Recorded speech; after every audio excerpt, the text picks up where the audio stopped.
ನಮಗೆ ಮನೆ ಕೊಡಿ, ಇಲ್ಲ ಅಂದ್ರೆ ವಿಷವಾದ್ರೂ ಕೊಡಿ. ಸ್ಲಂ ಬೋರ್ಡ್ ವಿರುದ್ಧ ಫಲಾನುಭವಿಗಳ ಆಕ್ರೋಶ.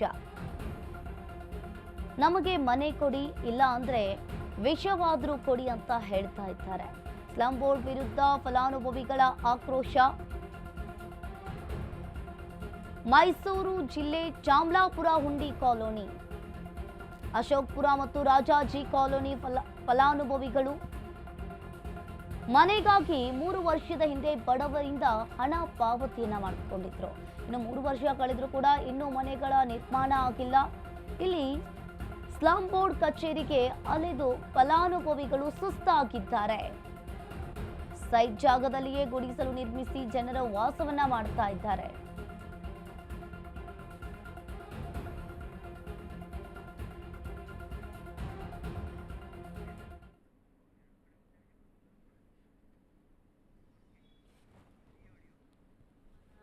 ಕಟ್ಕೊಡ್ತೀನಿ ಅಂತ ಹೇಳಿ ನಮ್ಗೆ ಮನೆ ಕಟ್ಕೊಟ್ಟಿಲ್ಲ. 3 ವರ್ಷ ಮೇಲಾಗದ. ನಾವು ದುಡ್ಡು ಕೊಟ್ಬಿಟ್ಟು ಬಡ್ಡಿಗೆ ಸಾಲ ಮಾಡಿಕೊಟ್ಬಿಟ್ಟು ನಾವು ಕುಂತೀವಿ. ಸುಮ್ಮನೆ ವಯಸ್ಸಾಗಿರೋರು ನಮ್ಗೆ ಮಕ್ಕ ಮರಿ ಎಲ್ಲ ಮದುವೆ ಮಾಡಿಬಿಟ್ವಿ. ಹೆಣ್ಮಕ್ಕ ಅವರು ಗಂಡಿನ ಮೇಲೆ ಅವರು.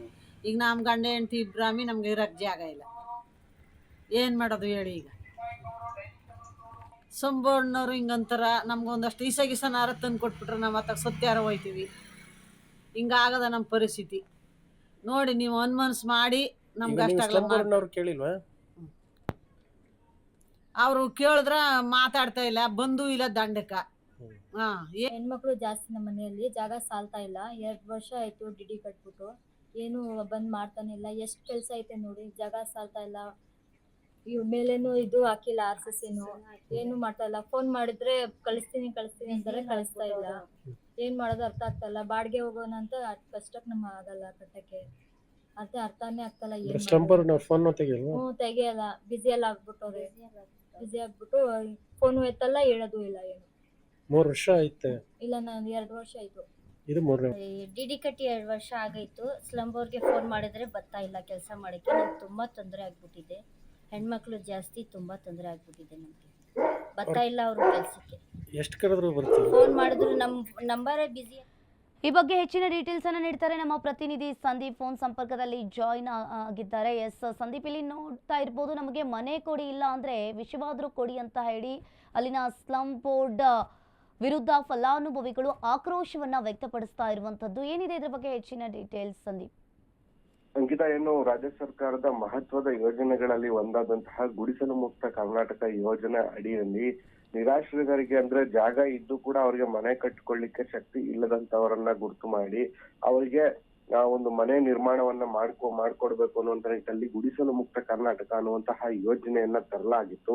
ಅದೇ ಮಾದರಿನಲ್ಲಿ ಮೈಸೂರು ಜಿಲ್ಲೆಯ ನಂಜನಗೂಡಿನಲ್ಲೂ ಕೂಡ ಸುಮಾರು 300ಕ್ಕೂ ಹೆಚ್ಚು ನಿರಾಶ್ರಿತರನ್ನ ಗುರುತು ಮಾಡಿ ಅವರಿಗೆ ಮನೆ ನಿರ್ಮಾಣಕ್ಕೆ ಒಂದು ಇದೇ ಯೋಜನೆಯಡಿ ಮನೆ ನಿರ್ಮಾಣಕ್ಕೆ ಕೂಡ ಸರ್ಕಾರ ಅಸ್ತು ಹೊಂದಿತ್ತು. ಈ ಒಂದು ಯೋಜನೆಯ ಜವಾಬ್ದಾರಿಯನ್ನ ಕೊಳಚೆ ನಿರ್ಮೂಲನಾ ಮಂಡಳಿ, ಅಂದ್ರೆ ಸ್ಲಂ ಬೋರ್ಡ್ಗೆ ವಹಿಸಿತ್ತು.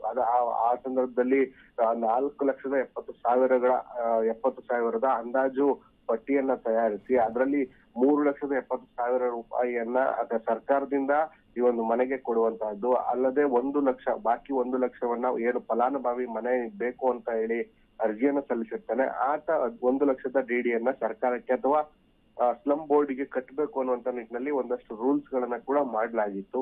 ಅದೇ ರೀತಿಯಲ್ಲಿ ಈ ಒಂದು ನಂಜನಗೂಡು ಪಟ್ಟಣದ ಚಾಮಲಾಪುರ ಹುಂಡಿ, ಅಶೋಕಪುರಂ ಹಾಗೂ ರಾಜಾಜಿ ಕಾಲೋನಿಯ ನಿವಾಸಿಗಳು ಸುಮಾರು 100ಕ್ಕೂ ಹೆಚ್ಚು ನಿವಾಸಿಗಳು ಫಲಾನುಭವಿಗಳು 1 ಲಕ್ಷ ರು ಡಿಡಿಯನ್ನ ಸರ್ಕಾರದ ಹೆಸರಿಗೆ ಕಟ್ಟಿ ಸುಮಾರು 3 ವರ್ಷಗಳ ಕಳೆದಿರ್ತಕ್ಕಂತಹದ್ದು. ಅಲ್ಲಿಂದ ಇಲ್ಲಿವರೆಗೂ ಕೂಡ ಸಾಲ ಸೋಲ ಮಾಡಿ 1 ಲಕ್ಷ ಡಿಡಿಯನ್ನ ಕಟ್ಟಿರ್ತಕ್ಕಂತಹ ಫಲಾನುಭವಿಗಳು ನಮ್ಮದೇ ಸ್ವಂತ ಸೂರಿನಲ್ಲಿ ನಾವು ಬದುಕ್ತೇವೆ ಅನ್ನುವಂತಹ ಆಶಾಭಾವನೆಯಲ್ಲಿ ಇನ್ನೂ ಕೂಡ ಆ ಒಂದು ಸ್ಲಂ ಬೋರ್ಡ್ ಕಚೇರಿಗೆ ಅಲೆದು ತಮ್ಮ ಚಪ್ಪಲಿಸಬೇಕೆ ಹೊರತು ಇನ್ನೂ ಕೂಡ ಅವ್ರಿಗೆ ಯಾವುದೇ ರೀತಿಯ ಮನೆ ನಿರ್ಮಾಣದ ಒಂದು ಕನಸಿಗೆ ಒಂದು ತಣ್ಣೀರ್ ಬಿದ್ದಂತೆ ಆಗಿರ್ತಕ್ಕಂತಹದ್ದು. ಸುಮಾರು 3 ವರ್ಷದಿಂದಲೂ ಕೂಡ ಇದೇ ರೀತಿಯ ಒಂದು ಸಬೂಬುಗಳನ್ನ ಹೇಳ್ಕೊಂಡು ಅವ್ರಿಗೆ ಇಲ್ಲ ಸಲ್ಲದ ಆಸೆಗಳನ್ನ ಹುಟ್ಟಿಸಿ ಸ್ಲಂ ಬೋರ್ಡ್ ಅಧಿಕಾರಿಗಳು ಅವರ ಆಸೆಗೆ ತಣ್ಣೀರನ್ನ ಇಡ್ತಾ ಇರ್ತಕ್ಕಂಥದ್ದು. ಇದರಿಂದ ಬೇಸರಿಸಿರ್ತಕ್ಕಂಥ ಅಲ್ಲಿನ ಫಲಾನುಭವಿಗಳು ದಯಮಾಡಿ ನಮ್ಗೆ ಮನೆ ಕೊಡಿ, ಇಲ್ಲ ಆದ್ರೆ ನಮ್ಗೆ ವಿಷವನ್ನಾದ್ರೂ ಕೊಟ್ಟು ಬಿಡಿ, ನಮ್ಮ ಆಸೆಯೊಂದಿಗೆ ನಾವು ಕೂಡ ಸಾಯ್ತೇವೆ ಅನ್ನುವಂತಹ ಒಂದು ನಿರಾಶಾದಾಯಕ ಮಾತುಗಳನ್ನ ಕೂಡ ಹೇಳ್ತಾ ಇರ್ತಕ್ಕಂಥದ್ದು. ಇನ್ನಾದ್ರೂ ಕೂಡ ಜಿಲ್ಲಾಡಳಿತ ಇದರ ಮಧ್ಯ ಪ್ರವೇಶಿಸಿ ಇವ್ರಿಗೆ ಮನೆ ನಿರ್ಮಾಣಕ್ಕೆ ಮಾಡಿಕೊಡುವಂತ ನಿಟ್ಟಿನಲ್ಲಿ ಕ್ರಮ ವಹಿಸಬೇಕು ಅನ್ನುವಂತಹದ್ದು ಎಲ್ಲರ ಒತ್ತಾಯ ಆಗಿರ್ತಕ್ಕಂಥದ್ದು. ಅಂಕಿತ, ಥ್ಯಾಂಕ್ ಯು ಸಂದೀಪ್ ನಿಮ್ಮೆಲ್ಲ ಮಾಹಿತಿಗೆ.